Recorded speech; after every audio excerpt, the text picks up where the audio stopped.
So I'm at the airport in Las Vegas again, just about to head out to catch my first flight to Barcelona, where I'm going to meet up some friends, and then we're going to go on to a ship and go to Italy and France and all. But what I'm showing you right now is the line for TSA. This is why, guys, you do TSA pre and you also do global entry. Good lesson learned. Okay, so I was through TSA in about a minute and a half while everyone else is still standing in line back there, way back there behind that wall. Folks, TSA pre with touchless is amazing. And then global entry, if you're traveling a lot out of the country, you just zip through things. It makes it so good. A little difficult doing global entry and you have to pay a fee for it, but it's well worth it. I'd get it if I were you. Okay, I'm off to Barcelona, flight 1 of 4 flights, and we'll be there. Airplane mode.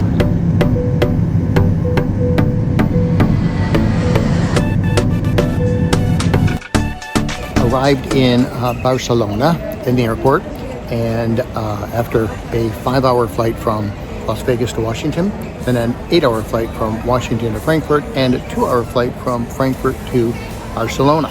So, as what's been happening to me this year, I am now standing in this line right here with all these other people because one of my bags didn't arrive.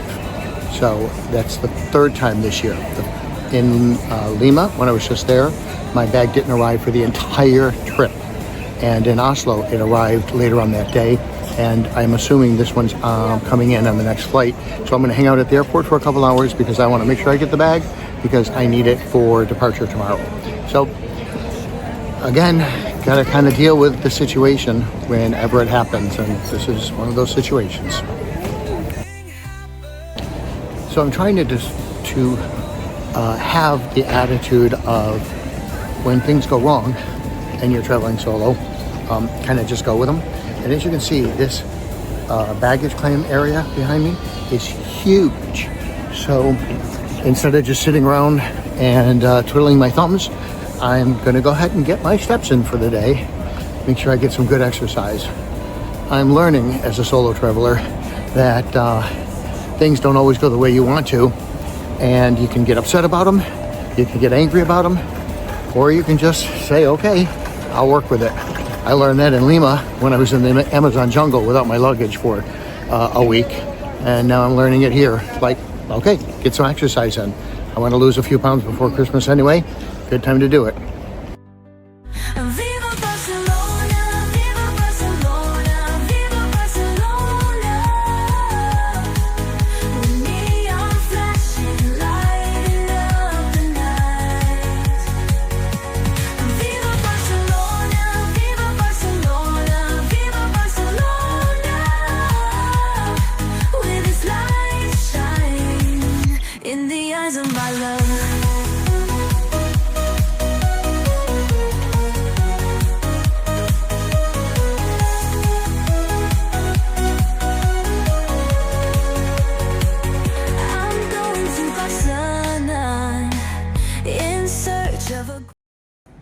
Okay, something really unique about the bathroom in Barcelona.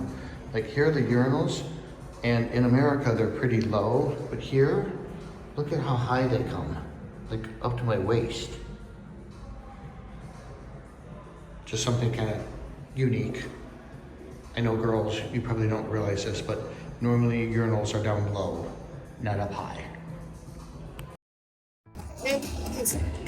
So the party has begun on the Breakaway. This is the group in the pool area. Luckily we're staying in the Haven where we don't have to put up with this all the time, but it's not bad for first day. The kids pool complex and one of the water slides on the Norwegian Breakaway. This is American Diner, which is a restaurant on the Norwegian Breakaway. I believe it's included. I'll have to double check, but I think it's complimentary in the American Diner. nice little video arcade, which is going to resemble a lot like the casino, which we'll be in later. But it's pretty good if you have kids or even adults who like to play these games and want to come up. Decent size, lots of stuff going on up here. This is held as the sports complex, so we'll see what's up here together.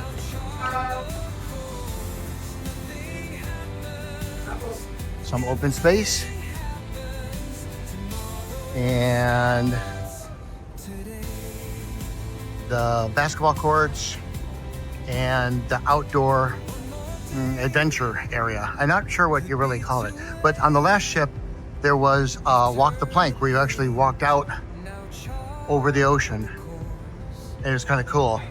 Of course you were strapped in, but this one might have it too. We'll have to look and see. More of the sports complex with some shuffleboards and foosball or whatever you call these things. Kind of nice and quiet up here as opposed to the chaoticness that's going on down there. The entrance to the Garden Cafe, which is really the buffet, which you will never catch me dead in. I hate the buffet. I hate. So one thing that NCL has done that I think is really good is the waterfront, which is restaurants, but it's outdoor seating. And it's one of the best things that NCL's ever done, in my opinion. Have all of these restaurants out here with outdoor seating to them. Here's more cocktail, but as you go down here farther, you can see restaurants that you can dine in outside, should you wish. It's really kind of nice. You can see them here, down that way. And we have set sail. We're moving out, passing another cruise ship right now. And then heading out into the Mediterranean. And we're really looking forward to this.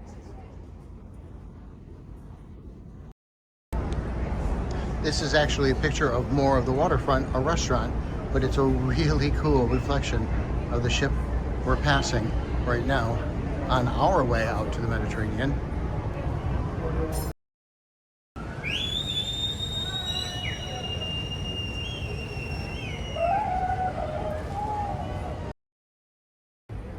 I'm videoing this ship because look at how cool the design is on it.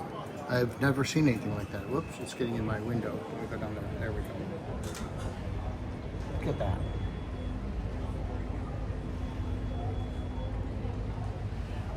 Kind of awesome.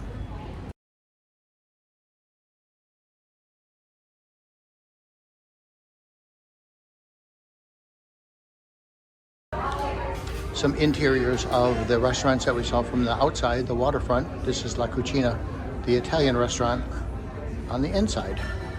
And it leads to a bar. And Sid Norman's Poorhouse, which is where comedy is held. There's a smoking lounge in the corner there. And then right out here takes us to the main lobby or atrium.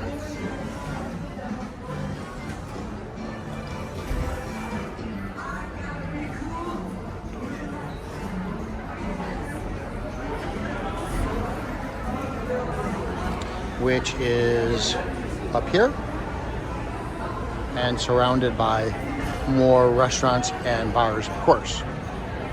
Almost every restaurant has a bar associated with it or near it. Taking the stairs down to the atrium.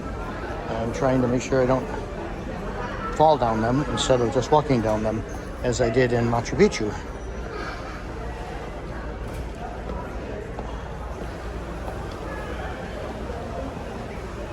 Takes us right into the casino.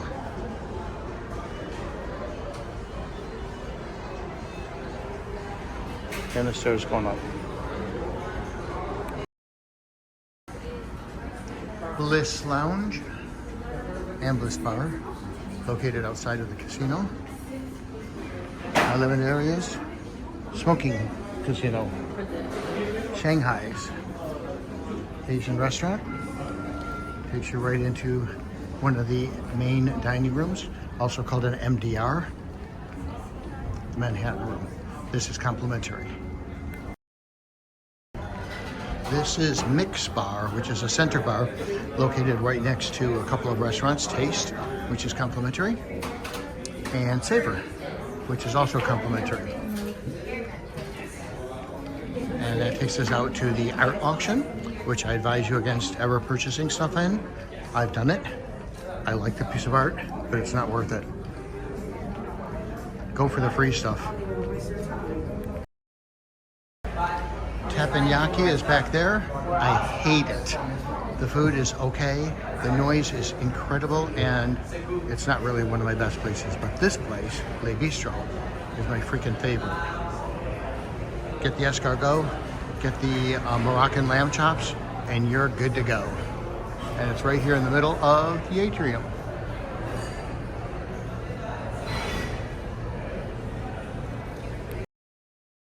This is the main area on level 6, I think, or 7 on this ship, where movies are played at night. There are lots of games played in this area.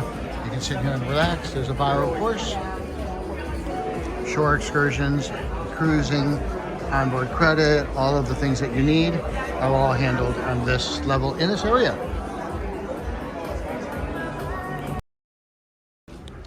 This one is new to me. It's a silver screen bistro where it's a movie and dinner. I've not done this yet on the ship, and I've been interested in seeing what it's like, actually. We're gonna walk down this hall and just see what's down here and see what the setup is like. Because I've never been in here, and I've never had, well, obviously if I've never been in here, I haven't had dinner or anything. Oh, this is really quite nice. So, chairs set up, limited seating, obviously, so you can eat and catch a movie up here. I'm a popcorn addict, so if they have popcorn, I'm coming down here just for that. The obligatory, you know the word I'm trying to say, library, and it's usually followed close to meeting rooms, and a chapel is generally in this area. That's photographs. I don't see a chapel, but I see a bar. That's even better. And a Starbucks. Starbucks is on a lot of the ships. Sometimes it's just called a cafe, or a kava cafe, or a cafe, something like that. But they often serve Starbucks, even if they're not branded Starbucks. This one happens to be branded Starbucks. This is always one of my favorite areas of the ship. It's quite often just empty, or you have like some crew walking around. There's chaos up above, but on this area, it's really quiet and nice. And I often come down here and just kind of walk or wander, or lean over the rail and stare at the ocean. Here's a nice overview of that long corridor that has shuffleboard out here, but seldom see anyone playing it, but great views as we sail away from Barcelona. Nice quiet place to be. Back to the ship above us. One of the best ways to get a little exercise, cut out some of the calories from all the food and eating and drinking, is to do this every single day, every single floor, if you're able. So tomorrow starts today. One more day could be too late. You've turned the page, now chart the course. Nothing happens if nothing happens. Tomorrow starts today.